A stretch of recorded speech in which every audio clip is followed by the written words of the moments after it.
What's going on, guys? This is Boonjamin back with another F122 video, and today we're going to be taking a look at the art of overtaking.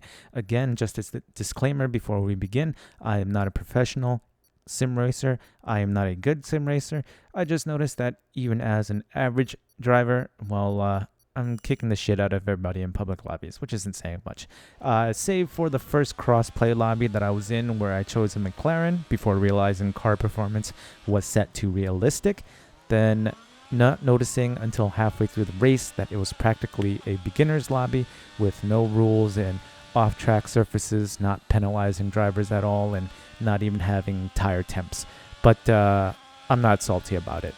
So anyways, these are the things going through my mind when in a position to overtake, and I'll take you all through it. I know it may seem like a lot to take in at first, but trust me, it all becomes second nature after a while, and you should be able to take in all the necessary info during the race and make decisions in mere moments, given enough practice. So without further ado, I'll go through my list. And again, guys, these are just general guidelines to follow. This is what is going through my mind when I'm in a spot where I can overtake. So first, what track are we at, and how many spots can I reliably overtake at? Secondly, what part of the race are we in? Is it early race, mid-race, end of the race? Thirdly, what does traffic look like around us? Fourth, is the car ahead clearly faster or slower than me? Are they driving more aggressively or more conservatively? Fifth, what is my battery charge, and where do I think my opponent's battery charge is at? Sixth, is there a threat coming from further behind? Is somebody fighting through the grid? Seventh, can we possibly use pit strategy to overtake if we are at that part of the race?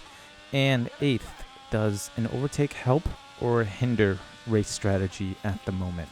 So those are just the general guidelines. I'll kind of go through right now and explain what I mean with each one. So what track are we at, and how many spots on track can I reliably overtake at? So if you look at a track like Hungary or Monaco, where there's maybe only one place on track to overtake reliably, and even at Monaco, the DRS straight isn't a reliable overtaking spot, so that one doesn't even really count.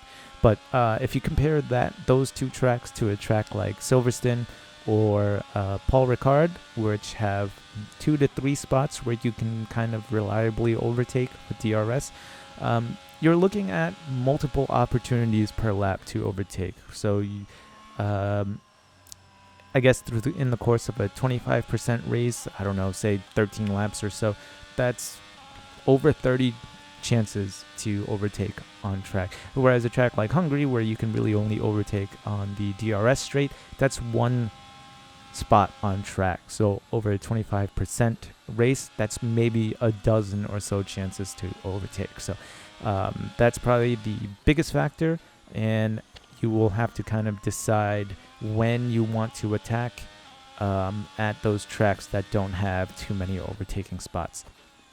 So number 2, what part of the race are we in? Is it the beginning of the race? If it's the beginning of the race, I'm usually a little bit more conservative. You've heard that saying, you can't win a race on the first lap, but you can definitely lose it. Yeah, everybody's going to be jockeying for position. If it's a longer race, like a 25% race or a 50% race, then you probably don't want to be fighting too hard. Obviously, you don't want to be giving positions up too easily, but you probably don't want to be forcing overtakes as well, as that usually ends pretty bad. I'm sure if you've done online races in public lobbies, especially, you probably seen half the grid DNFing before you even get to turn 2. So just to be smart, obviously, like I said, don't give up positions too easily, but don't force any overtakes if you don't have to. You want to be able to get further into the race and make your moves then. So number 3, what does traffic look like around us? If there are cars battling ahead of the car in front of you, then it might not be wise to try to attack at that moment. If an opportunity makes itself available to overtake, if people are battling and somebody goes off track, then yes, be opportunistic and go for that overtake. But if there are cars behind you in that situation, then you might want to be looking to not attack just yet, as if you don't make the overtake, and you end up in a bad spot on track if you're going in side by side into a corner and you get pinched in kind of on the inside, then you might end up losing more positions than you gain. So you have to take traffic around you into consideration. Number 4, is the car ahead clearly faster, slower? Are they driving more aggressively or more conservatively? If it's just you and the car in front of you, say you're in P2 and you're chasing down the leader, if they are clearly faster than you, then it might be smarter to just try to tuck into their DRS and wait until later in the race to make your attempt to overtake. If they're slower than you, then again, it would also depend at what part of the race that you're in as well, and how far back the traffic is behind you. And if they are defending aggressively, then it might be smarter to just wait and hold on, and wait for an opportunity to present itself and not try to overtake. But if you notice that they're slower than you and they're driving a little bit more conservatively, then maybe it's better for your own race to get out in front and start creating a gap so that the guys behind can't catch up. So again, this involves a lot of patience, a lot of analyzing how your opponent is driving.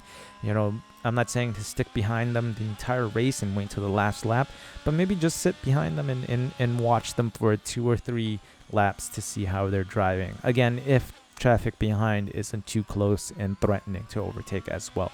So very situational thing here. Number 5, what is your battery charge and what is the battery charge of the opponent? So obviously you don't want to be trying to make an overtake if you don't have any battery charge, as you'll probably end up wasting ERS and then possibly not even overtaking. On top of that, if they are aggressive and you don't have any battery left, they'll probably just try and overtake you again on the next DRS straight, and you'll end up losing time to the cars behind. So always keep your ERS in mind when trying to attack, as it might end up putting you in a worse situation. Next one is there a threat coming from further back in the grid? So if you are a league racer, or if you do weekly events at a certain time every weekend, you probably end up seeing the same people over and over again. So if you notice that there's a guy starting in P18 who generally starts on pole or ends up on the podium at the end of most races, then you'll probably have to watch out for these guys. I know this isn't probably that common, but it is something to keep in mind, especially if you're a league racer. You want to be patient in a race, but you might have to force some overtakes if you know the league leader is fighting his way up from the back of the grid. Again, not very common, but something to keep in mind. Next, can we use pit strategy to pass? Again, this has to do with if the guy in front is defending very aggressively. If you think, if you're at a track where it's not super easy to pass and you think the guy in front's going to be very, very aggressive, then you may want to try and use pit strategy, an undercut or an overcut to get out in front. I know it's a little bit more difficult this year just because of the tire temps coming out of the pit lane, so you'll have to do some experimenting in Grand Prix mode and figure out if the undercut is faster or the overcut is faster, and then during the race you'll have to make this decision. And lastly, does an overtake help or hinder my race? This is so important, guys. If you know the guy in front's going to be battling, and if you overtake him, he's just going to try and overtake you again on the next DRS straight, and there's a whole bunch of traffic behind you just waiting to jump on somebody making a mistake, then maybe it's better to just tuck him behind and stick in his DRS and not lose yourself some time. So again, it'll depend on the race, it'll depend on the driver ahead, but you'll have to take these things into consideration when you're trying to overtake the car ahead, because sometimes trying to overtake ends up losing you more time and doing more harm to your race in that moment. Maybe it might be a little bit smarter to wait towards the end of the race a little bit, see if you can create a larger gap to cars behind before you make that attempt against an aggressive driver. So you'll have to take these into factor before you make your decision, or at least I do anyway. Generally, if there is an aggressive driver in front of me, I'm way more careful. I drive way more conservatively, and I have to be very picky on when I try to overtake these guys, as opposed to a conservative driver. If I know they're not going to defend hard and I know they're not going to put up much of a fight, if they're slower than me, then I generally will try to overtake them as quickly as possible. And I guess I should add on at the end, just be mindful of ERS. You'll see in later examples, I don't spam ERS on the first few laps, especially if I'm starting on pole and somebody jumps in front of me because of a bad start or something like that. I know I qualified higher than them. I probably am faster than them on track, so I'll sit back, save my ERS, and wait for an opportune time to use it. Just manage your ERS properly. Whenever I see people with blinking lights by lap 3, I have to wonder what they're thinking, if they even understand how ERS works in their car, because not having ERS just makes you so much slower, even compared to a guy that's not using overtake at the moment. So try to save your ERS if you can, and be mindful of when you're deploying ERS. But with those guidelines in mind, I will show you some specific examples that I have run into recently. Some of these are from F1 2021, just because they were very good examples on overtaking or being patient with overtaking. And I don't have the raw videos, as I got rid of the raw videos when I used them for content, but I do have the replays, so you'll have to kind of keep an eye on the steering wheel to see when I'm using and not using ERS. But the video should still be good enough for what I'm trying to get across. So without further ado, we'll throw in some examples and I'll show you what I'm talking about. So if any of you guys watched my Austria weekly event race, in the second one I believe it was, you'll recognize these two guys that are about to be in front of us. So Dayturk jumps the start. He has a drive-through penalty. You don't see that because this is a replay. And Imperium jumps out in front of us because we had a terrible start, and he gets us going into turn 1. So these two guys I recognize. This was just the week after the Austria weekly event. Dayturk, if you remember, made contact with some cars in front of us, so I still have that in mind. At the moment, I'm assuming he's an aggressive driver just because of the jump start and the contact from the previous week's race. And Imperium was one of the guys that we had to overtake, and we overtook him early on without too much of an issue. So as of right now, I'm assuming that I'm faster than these two guys ahead of me. I'm not using too much ERS. I think you see me flick it on for a moment on the next lap, but for the most part, I'm not using ERS on these first few laps, just because I know I'm quicker than these two. And the guy behind me is a second back, and if you watch the Silverstone weekly event race, he's from that race as well, and I'm pretty sure I was much quicker than him, so I'm not even worried about the guys behind me, because if they're behind the guy in P4, then I'm assuming they're much slower than him as well. So at the moment, I'm assuming that we're the quickest guy on track, and I'm not too worried about the two guys in front of us. Dayturk has to stop in the pit lane and do his drive-through, and Imperium, I know from the week before, he wasn't that quick at Austria, and I'm assuming he didn't get that much better in a week, so we probably have the pace on him. You see me flick on the overtake right now just a little bit, just because he was starting to extend the gap a little bit. I think I only had it on for a second or two down the start-finish straight. But because I know that Dayturk made some contact and he had that jump start, I don't really want to be anywhere near him right now. And you can see he had a moment going through that corner there. And Imperium goes off track right there as well, so I know that they're making a few mistakes here and there, so I'm not in a rush. You can see our ERS is still pretty much almost full. I haven't used that much ERS to keep up with these guys, and we're still within DRS. Pre-Grizz is now coming up on 2 seconds behind us. And going into this chicane, our patience pays off, because Imperium kind of spins off there. Now he's dropped back a position, and all that I really have to worry about now is the guy who jumped the start at the beginning of the race, as Pre-Grizz is now close to 2 seconds or over 2 seconds behind, and as long as we don't make contact with the guy in front of us, we should be okay. And I'm just gonna skip ahead now. And as we jump to the start of lap 4 here, Dayturk has to make his pit stop for his drive-through penalty, and that was pretty much it. So yeah, you could see that was a clear example of being patient, knowing what's going on around me. I've seen these guys before in the weekly events. I know that I'm quicker than them. Imperium only got out in front because I had a terrible start.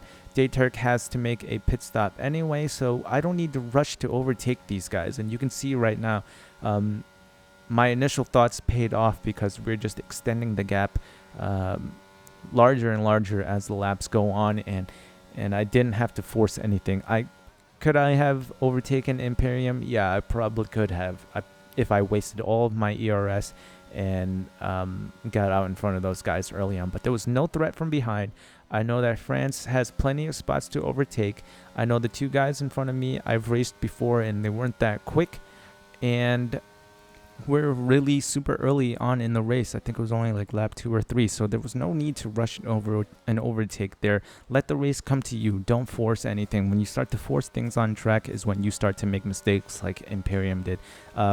I apologize to Imperium. I'm not trying to pick on you or anything. You just happen to be the driver in this example. So yeah, like I said, I went through all the guidelines in my head really quick. It didn't even take that long, like just mere moments. I know these guys. I know I'm clearly faster than them. There's plenty of spots to overtake. One of these guys has to do a drive-through penalty anyway. Another guy I've seen before, he wasn't that fast, and there was no traffic behind us threatening because the guy behind us we've seen before, and he was slower and he was 2 seconds behind. So like I said, I know the guidelines seem like a lot to go through, but after you've done this enough times, it's really second nature. You don't even have to think about this, and I don't think during the race I even thought much about it, and I didn't panic. You know, I was in control the entire time, didn't force anything, and it worked out for us in the end. So yeah, as you can see right now, 26 seconds. We finished 26 seconds in front of P2 because we didn't lose our cool. Most people, if they lose that position on this start, they probably would have been spamming overtake to try and get back out in front of that car, but I kept my cool and it worked out for us in the end. So that's the first example. I'll jump to another one right now. Alright, so we're in F1 2021. I'm going to give you some quick background info. I didn't want to show this entire race. So I started from the back, worked my way up. At some point, I overtook Dizzle, and on the exact next lap, he overtook me again. So I realized this guy's probably not a very conservative driver. He didn't defend aggressively, but even though we were the same exact pace, he decided he needed to be out in P2. So I let him stay out in front. I just tucked into the DRS. We caught up to the leader at some point. I'm pretty sure he made a mistake or something, but the important thing is before the race I checked the weather and I knew that rain was coming at some point, and apparently these guys didn't, because I was asking the engineer right around lap 7 when rain was coming, and Jeff said the rain will be here in 5 minutes. So I expected to be fighting these guys on inters, but these guys pit right when they're scheduled to pit. So at that moment, I knew they weren't paying attention to the weather. They pretty much gave me the position, and just because I had the situational awareness to check the weather and realize the guy in P2 was a very aggressive driver who didn't want to lose positions, I just waited. I was patient, waited, let them make the mistake of pitting early onto another dry compound, and I just kept on going until the rain started. There's plenty of time left. Lap 8, Jeff was saying the rain was coming momentarily. The sky was already starting to get dark by lap 10, and even though I knew that the rain wasn't going to be heavy right away, I knew that at some point we were going to have to change onto inters, and we made the right call. We were patient, let everybody else make the mistake. We jumped on the opportunity, and luckily for us, it worked out. We switched onto the inters and ended up winning the race. Did have a little bit of battle with the guy directly behind us, who was a little bit aggressive as well, but we ended up holding him off and winning the race in the end. So here's a clear example of where I do have to be a little bit more aggressive at the start of the race, just because the guys behind weren't quite as slow as the guys in the first few examples. So as you can see, we have a terrible start again here at Bahrain. This is F1 2021, by the way. Dice jumps up us, even though we started on pole, and the guys behind aren't falling back that far. So at this point, I realize there is traffic behind us. They are still sticking close to us. They're actually closer to me than I am to P1 at the moment. So you will see me having to use a little bit more ERS, but still not being negligent about how much ERS I'm using. And Dice is using ERS as well as he's pulling away in the straight. So I'm assuming that he is using ERS. If you know much about setups at all, you can kind of calculate how fast somebody should be, depending on how they are through corners. And I realized that he's pretty fast through the corners, and he's also much faster than me on the straights. So it's probably, he's not faster than me because of the setup. He's probably spamming ERS to create that gap out in front of me. So because he is doing that, and he did qualify in P2, I know that he's trying to extend the gap using ERS. So now I have to use ERS as well. As you can see, P3 is within 1 second of us as well at the moment. So I'm having to use a little bit more battery charge now than I did in the previous few races, or in the first race, just because there is traffic close behind us. So again, situational awareness here. If at this point they were like 2 seconds behind us, I probably wouldn't be using too much battery, but because they are within 1 second of us right now, I have to use a little bit of battery, or else I do fall out of DRS from the car in front of us, and then the guys behind us will be within our DRS. So now I have to use battery to maintain that gap, stick close enough to the guy in P1, and also not fall too far behind where the guys behind me will be able to overtake me. But as we're going through these few corners here, I'm starting to notice that the guys behind are starting to fall out of DRS now. They're 1.3 seconds behind. P3 is anyway. And Dice in P1 is starting to use a little bit more battery now. You can see we're fluctuating below and above the 1 second mark. So I do have to use some more battery here.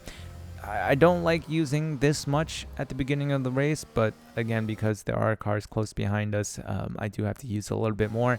And now that I notice that the guys behind are starting to slow down a little bit, in my head I'm thinking, okay, they've probably run out of battery charge right now, so that artificial speed that they had on the first 2 laps probably won't stay for too long, and I don't have to worry about them too much anymore right now. So solely focused on the guy out in front, and it looks like he's spamming a little bit more battery, but he's not getting too far ahead, and we're still within that 1 second mark right now. And luckily for us, we managed to get under 1 second right at the end there, and he probably noticed that too, and because of that, he probably panicked and pushed a little bit too hard going into turn 2 there, and he ends up wiping himself out. So as you can see, they're a little bit different from the first race.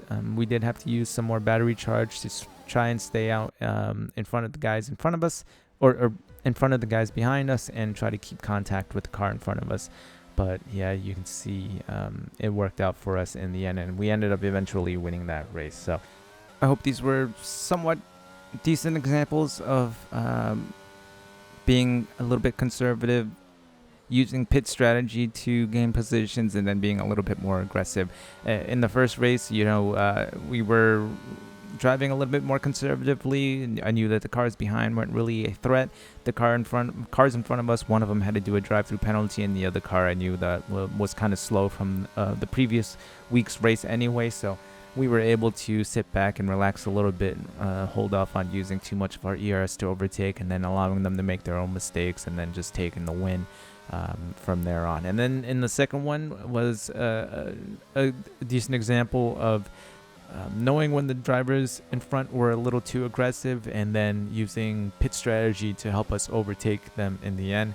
And then in the last example was a case of where I had to drive a little bit more aggressively at the beginning, because there were cars behind us that were close enough to be a threat, and the car in front of us was using ERS to kind of push out that DRS gap, and was doing a pretty decent job at it. But eventually he made a mistake anyway, because we were able to stick close enough behind and force him to make a mistake. So yeah, like I said, guys, there's no set rules on what a proper overtake is. There's just kind of guidelines that you have to follow and use to calculate when is a good time to try and push an overtake, and when it's better to just kind of sit back and let the race come to you. I know it wasn't a great variety. There wasn't too much action in these overtakes, but I hope they were still good enough examples. So if you guys have any questions or comments, feel free to leave them in the comments section. If you think I've earned it, please leave a like, comment, or subscribe. And thank you guys for watching this video, and stay tuned for some more. I'll see you guys in the next one.